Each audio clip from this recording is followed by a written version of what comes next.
말씀은 이사야 66장 1에서 24절을 통해서 모든 나라가 예루살렘에서 경배하리라 라고 하는 말씀으로 오늘 은혜를 받겠습니다. 말씀이 길지만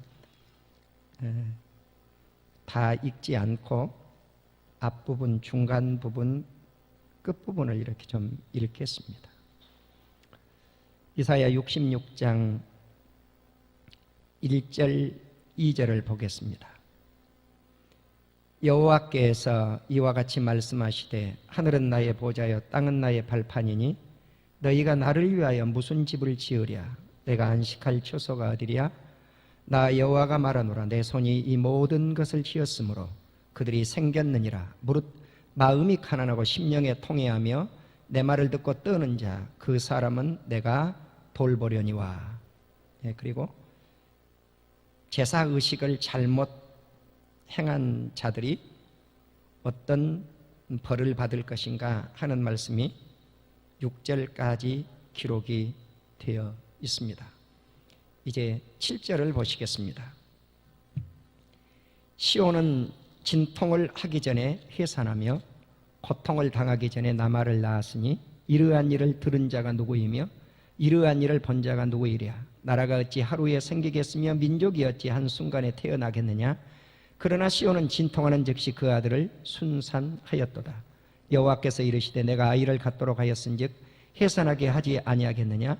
네 하나님이 이르시되 나는 해산하게 하는 이인즉 어찌 태를 닦겠느냐 하시니라. 이제 10절부터 17절까지 말씀이 연결이 되고 있는데 14절까지는 예루살렘에서 받을 축복에 관한 말씀이 기록이 되어져 있고요. 15절에서는 우리 하나님이 이 땅에 강림하셔서 심판하실 것을 17절까지 말씀을 하고 있습니다. 이제 18절에 오늘 모든 나라가 예루살렘에 모여서 경배하리라고 하는 말씀의 내용이 18절 이하에 나오고 있습니다. 그래서 18절에서 24절까지 말씀을 읽도록 하겠습니다. 내가 그들의 행위와 사상을 아노라. 때가 이르면 문나라와 언어가 다른 민족들을 머우리니 그들이 와서 나의 영광을 볼 것이며 내가 그들 가운데서 징조를 세워서 그들 가운데서 도피한 자를 여러 나라 곧 다시스와 뷸과 활을 당기는 룩과 및 두발과 야완과 또 나의 명성을 듣지도 못하고 나의 영광을 보지도 못한 먼 섬들로 보내리니 그들이 나의 영광을 문나라에 전파하리라. 나 여호와가 말하노라. 이스라엘 자손이 애물을 깨끗한 그릇에 담아 여호와의 집에 드림같이 그들이 너희 모든 형제를 문나라에서 나의 성산 예루살렘으로 말과 수레와 교자와 노새와 낙타에 태워다가 여호와께 애물로 드릴 것이요 나는 그 가운데서 택하여 제사장과 레위인을 삼으리라. 여호와의 말이니라. 내가 지을 새하늘과 새 땅이 내 앞에 항상 있는 것 같이 너희 자손과 너희 이름이 항상 있으리라. 여호와의 말이니라. 여호와가 말하노라. 매월 초하루와 매 안식일에 모든 혈육이 내 앞에 나와 예배하리라. 그들이 나가서 내게 패역한 자들의 시체들을 볼 것이라. 그 벌레가 죽지 아니하며 그 불이 꺼지지 아니하여 모든 혈육에게 가증함이 되리라. 아멘. 예수 믿는 우리 하나님의 백성들이 이스라엘 백성들이 되었든지 이방 백성들이 되었든지 모든 나라가 예루살렘에 모여서 경배할 날이 올 것이라고 하는 희망의 메시지를 오늘 설교 제목으로 삼았습니다. 이제 그 내용을 살펴보면서 먼저 하나님은 1에서 6절까지 하나님의 심판에 관한 말씀을 선언을 하시면서 1절에서 이렇게 말씀을 합니다. 여호와께서 이와 같이 말씀하시되, 이사야 선지자가 하는 이 말씀은 인간이 하는 말씀이 아니라 하나님의 말씀의 애언이라고 하는 말씀입니다. 이 말씀을 9절과 본문 12절, 20절, 23절에서 하나님께서 예언의 말씀을 선언하고 있다고 말씀을 증거하고 계시고, 5절에서는 여호와의 말씀으로 말미암아 떠는 자. 그래서 하나님의 말씀을 들어야 될 필요성에 대해서 말씀을 하고 있습니다. 그래서 이 말씀이 시작이 되면서 여호와께서 이와 같이 말씀하신다. 하늘은 나의 보좌요, 땅은 나의 발등상이라. 이렇게 말씀을 합니다. 우주 만물을 창조하신 우리 아버지께서 하늘을 만드시고 땅을 만드셨던 것을 우리가 잘 아십니다. 그런데 우리 하나님이 어디에서 통치하시는가? 하늘에서 통치하신다는 거예요. 그래서 하늘을 보좌 삼았다. 예, 하늘을 의자처럼 앉으신 거예요, 거기에서.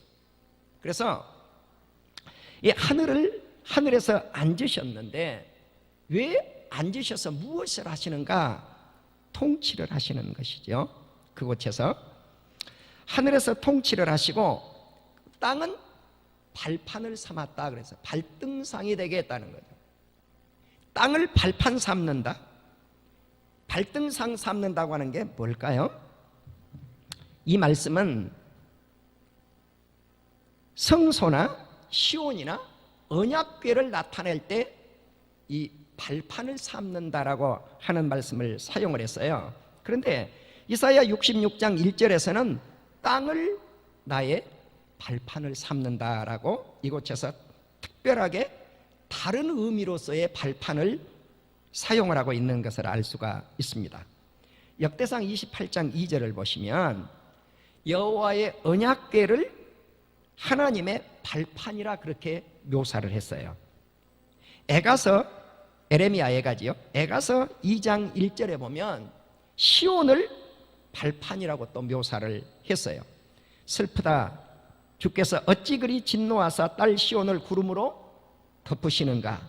이스라엘의 아름다움을 하늘에서 땅에 던지셨으며 그의 진노의 날에 그의 발판을 기억하지 아니하셨는가? 여기에서 이 발판은 시온 예루살렘을 의미해요. 자, 그래서 오늘 이 본문의 말씀 속에서는 언약궤도 아니고 시온도 아닌 하나님의 발판을 무엇으로 삼는가? 땅을 발판으로 삼았다라고 말씀을 하고 있습니다. 자, 이제 우리는 하나님께서 이처럼 하늘과 땅에서 통치하시고 발판을 이렇게 삼으셔서 우주 만물을 통치하시는데, 이제 하나님께서 어디에 거하실 것인가? 자, 우리 인간들이 하나님의 집을 지어서 하나님이 거하시는가? 아니면 하나님의 또 쉼터를 인간들이 만들어줄 수 있을 것인가? 하나님은 한마디로 노 그랬어요. 아니라는 거예요. 너희가 나를 위해서 무슨 집을 짓겠느냐? 내가 안식할 처소가 어디 있겠느냐? 이렇게 말씀을 하고. 그런데 바로 하나님이 안식할 그 집을 다윗이 지어주겠다고 하니까 하나님이 내가 너의 집을 지어주겠노라 라고 말씀을 오히려 해요. 사랑하는 우리 성도 여러분, 이제 그 다음에 나오는 말씀이 어떤 말씀이 나오고 있느냐면은 마음이 가난한 자, 심령을 통회하는 자, 하나님의 말씀을 듣고 벌벌벌 떠는 자, 이러한 사람을 하나님이 돌보시겠다라고 말씀을 해요. 자, 우리가 경배를 드릴 때 어떤 마음으로 경배를 드려야 될 것인가? 가난한 마음이 있어야 돼요. 우리가 마음이 가난하다고 하는 것은 천국을 볼 수 있는 마음이 가난할 때 나타나요. 심령이 가난하면요, 마음이 가난하면요, 누구를 의존하게 되어 있느냐? 우리 주님을 의존하게 되어 있어요. 이 사람은 절대로 교만하지 않아요. 이 사람의 심령은 겸손해요. 문자적으로는 가난한 자이지만은 그 의미가 무엇인가? 겸손한 자예요. 그러니까 마음이 겸손하던 자예요. 마음이 겸손한 자. 마음이 겸손한 자. 그리고 심령. 심령은 영혼이에요. 영혼. 영혼이 통해야. 그러니까 우리가 하나님 앞에 죄를 자백하고 통해야 한다고 하는 것은 심령을 찢어내는 것이죠. 예. 그러니까 마음은 겸손하고 그리고 하나님께로부터 채워줘야 돼. 내 부족한 것을 하나님 앞에 채워주는 심령. 그리고 내 영혼은 통에 자백하면서 매달릴 때 이것이 기도하는 마음이 아니겠습니까? 그러니까 이런 마음으로 하나님 앞에 경배를 드리는 사람들. 근데 오늘날 현대교회로 오면 올수록요 이런 마음이 잘 없는 거예요. 나는 오늘 이 예배를 드리는 우리 성도님들에게 간곡히 호소해요. 여러분, 예배를 드리다가 일어서지 마세요. 얼마나 교만하면 예배를 드리다가 예배가 끝나지도 않는데 일어서 버리고 마냐는 거예요. 하나님 앞에 예배를 드리러 나온다고 하는 것은 어떤 이곳이 수련장이 아니에요. 교양을 받는 장소가 아니에요. 이곳은 벌벌벌 떨면서 하나님 앞에 경배하는 장소예요. 아멘. 예배를 드린다고 하는 것은 벌벌 떠는 거예요. 두려워하는 거예요. 근데 현대인들에게 오면 올수록요 이런 마음이 없어져 버린다는 거예요. 가난한 마음, 겸손한 마음도 없어요. 심령이 통해하는 마음도 없어요. 하나님의 말씀을 듣고 벌벌 떠는 자들도 별로 없어요. 예. 실은 우리는 벌벌 떨어야 된다고요. 내가 예수 잘 믿지 않으면 죽는다, 망한다, 지옥에 간다. 여러분 믿습니까? 이런 심령이 있어야 된단 말이에요. 이런 심령이. 그러니까 이거 무섭고 두려운 거예요. 사실 세상에서 어떤 것이 귀하고 귀한 것이 있다라고 할지라도 하나님을 섬기는 것보다 귀한 것이 세상에는 없어요. 이것이 어느 때 비로소 아는가? 건강할 때 몰라요. 돈 잘 벌 때 몰라요. 좋은 직장 다닐 때 몰라요. 그럼 어느 때 아는가? 병들어서 마지막 죽을 때 알아요. 네, 마지막 죽을 때 세상에는 돈도 그렇게 중요한 게 아니구나. 물질도 그렇게 중요한 게 아니구나. 집도 그렇게 중요한 게 아니구나.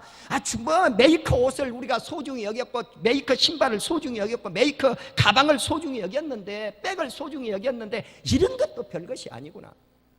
인생의 마지막 갈 때는요, 예수 그리스도의 생명밖에 없어요. 아멘. 그러니까 이분을 향해서 마음이 가난해지고, 이분을 향해서 심령을 통회하고, 영혼이 통회하고 자백하고 그러면서 하나님의 말씀을 들으면서 벌벌벌 떨 때 하나님은 우리를 돌보시느니라. 아멘. 어떻게 돌보실 것인가? 관심을 갖고 돌보시는 거예요. 네, 관심을 갖고 하나님이 우리를 쳐다보신다는 거예요. 그런데 주님이 아무리 불러도 대답죠 하지 아니하고, 주님이 아무리 말씀을 해도 듣지를 않아요. 그리고 하나님의 눈 앞에서 악을 행하고 하나님이 기뻐하지 아니하는 길을 선택해서 걸어가는 인생들이 있다는 거예요. 그럼 이들은 대개 어떻게 예배를 드리는가? 형식적 예배를 드려요. 자, 제사의식을 가지고는 있지만 신령과 진정된 경배가 아니라 형식적인 제사. 그럼 형식적인 제사가 뭘까? 구약시대, 지금 율법시대에 하고 있는 말씀이에요. 소를 잡아드리는 것은 살인하는 것과 같고, 양으로 제사를 지내는 것은 개의 목을 꺾어버리는 것과 같고, 소제물, 곡식을 가지고 밀가루를 가지고 하나님 앞에 드리는 제사는 돼지 피와 같다 그랬어요. 가증하다 그 말이에요. 또 하나님 앞에 향불을 피워서 분향하는 것은 우상을 찬양하는 것과 같다. 자, 이와 같은 자들은 이렇게 나와요 이제. 자, 그러면 이런 제사가 어떤 제사일까 하는 거예요. 자, 구약의 시대에는 소 잡아 드리는 거 당연하지 않아요? 양 잡아 드리는 거 당연하지 않아요? 소제를 드리는 거 당연하지 않아요? 분향을 하는 거 당연하지 않아요? 근데 이 당연한 제사를 왜 하나님이 이렇게 말씀하셨을까? 잘못된 제사 행위예요. 형식적인 제사 행위예요. 사랑하는 우리 성도 여러분, 이들은 오늘 이렇게 잘못된 제사의식을 행한 자들은 자기의 길을 선택했다는 거예요. 우리는 하나님의 말씀의 도의 그 길, 의의 길을 선택을 해야 되는데 자기의 갈 길, 악한 길을 선택을 했어요. 그리고 가증한 것을 선택한 것입니다. 자, 그 결과 어떻게 됐습니까? 유혹, 음탕한 것을 하나님이 선택해서 주고 무서워하는 것을 그들에게 넣어주고 수치를 당하게 할 것이고 네 번째는 심판, 보응을 받게 되어져요.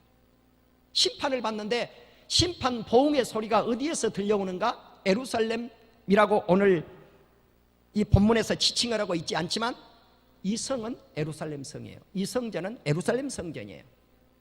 예루살렘 성읍에서 부르짖는 소리가, 예루살렘 성전에서 하나님의 보응하는 소리가 들려오는 거예요. 그러니까 하나님의 말씀을 거역해서 경배를 드리는 결과는 마지막 심판, 보응을 받게 된다는 것입니다. 자, 이러한 때 하나님은 시온을 탄생시키겠다고 하는 거예요. 오늘 이사야 선지자가 7절 이하에서 하고 하시고자 하는 말씀은 이런 말씀들이에요. 자, 아이를 낳는데 고통하고 아이를 낳아요. 딸을 낳아도, 아들을 낳아도 고통 후에 아이를 낳아요. 그런데 시온 예루살렘은 진통을 하기 전에 그냥 해산이 돼버린 거예요. 고통도 당하기 전에 남자아이가 출산돼 버리고 말았어요. 아이 낳는 것을 예루살렘이 탄생하는 것으로 비유를 한 거예요.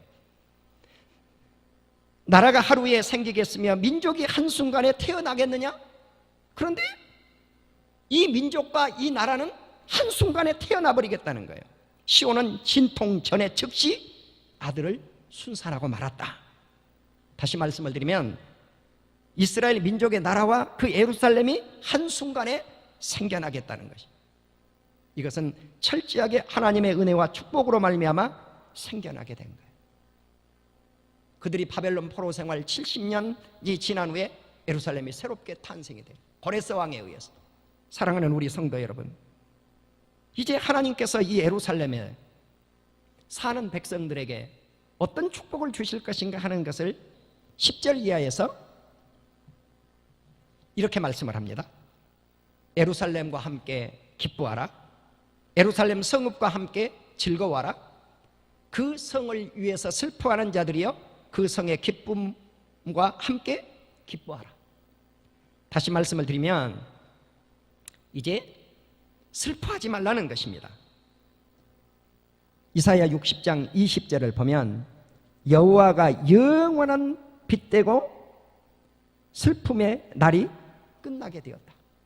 우리 하나님께서 영원한 빛이 되시니까 이제 슬픔의 날이 끝이 났기 때문에 예루살렘과 함께 기뻐할지언정 슬퍼하지 말라는 거예요. 그리고 젖을 바는 아이로 묘사를 했어요. 그래서 어디에서 젖을 빨 것인가? 예루살렘에서 젖을 빠는 거예요. 그래서 젖을 빠는 아이가 어머니 젖을 빨면서 만족함을 느끼는 것처럼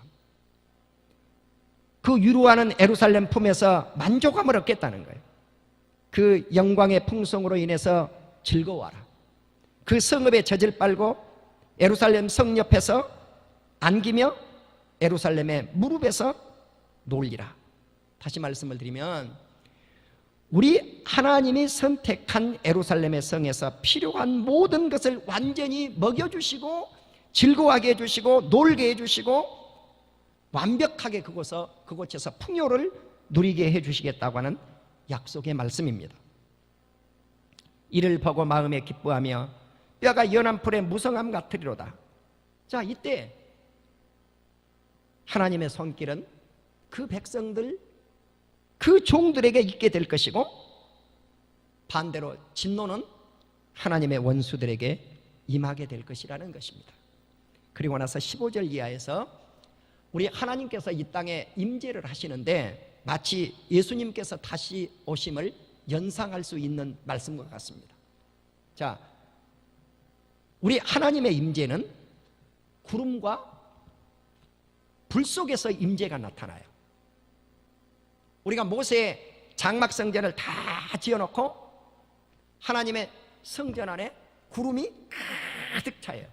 아, 구름이 임하면 하나님의 임재성이 나타나는구나. 또 구름 기둥과 불 기둥이 등장을 해요. 아, 우리 하나님은 불로 임재를 하는구나. 그런데 강림하실 때 어떻게 강림하셨는가 보니까 불에 휩싸여서 강림을 하십니다. 그리고 수레를 타고 오시는데 회오리 바람과 같은 수레를 타고 오십니다. 우리 하나님의 임재가 이렇게 회오리 바람을 타고 내려오셔서 무엇을 할 것인가? 심판하신다는 거예요.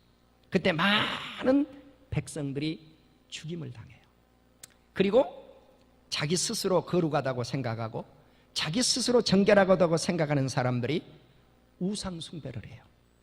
그 결과 어떻게 되냐는 거죠. 다 결론은 하나님의 심판에 의해서 망하게 될 것이니라 라고 하는 말씀이 기록이 되면서 이제 18절 이하에 모든 나라, 세계 모든 민족들이 예루살렘에 모여서 경배하는 날이 오게 되리라고 성경은 말씀을 하고 있습니다. 이사야 43장에서 이스라엘 백성들과 이방 백성들이 몰려드는데 어디에서 몰려들 것인가? 이사야 43장 5절 이하에 보면 하나님이 지으신 창조한 백성들을 동쪽, 서쪽, 북쪽, 남쪽 세상 끝에서 먼 곳에서 이끌어다가 예루살렘으로 불러 모으겠다고 말씀을 하고 있습니다. 이 말씀이 이사야 60장에 오면 특별히 이방 백성들을 예루살렘으로 끌어 불러 오겠다고 약속을 합니다. 사랑하는 우리 성도 여러분, 세상 모든 만민들이 예루살렘에 몰려와서 하나님을 섬기는 놀라운 역사, 이것이 종말의 때에 나타날 역사인 것을 믿는 우리 온 성도님들이 되실 수 있기를 주의 이름으로 축원합니다. 66장 오늘 본문의 19절 이하에 보면 내가 그들 가운데 징조를 세워서 그들 가운데 도피할 자를 여러 나라, 여기도 다시스가 나오죠. 다시스와 뷸과, 이 뷸은 아프리카 지역을 말씀을 해요. 그 다음에 활을 당기는 룻, 소아시아, 리디아 지방을 의미해요. 그리고 두발, 이오니아인들을 야완이라고 하고요. 두발은 흑해의 코카서스 남부지방을 의미해요. 그러니까 이러한 멀리 있는 이방지역 사람들에게 하나님의 영광을 가서 전하라는 거예요. 이런 이방지역에 하나님의 명성도 듣지 못한 사람들, 하나님의 영광을 보지도 못한 먼 섬들로 보내리니 그들이 나의 영광을 문나라에 전파하리라.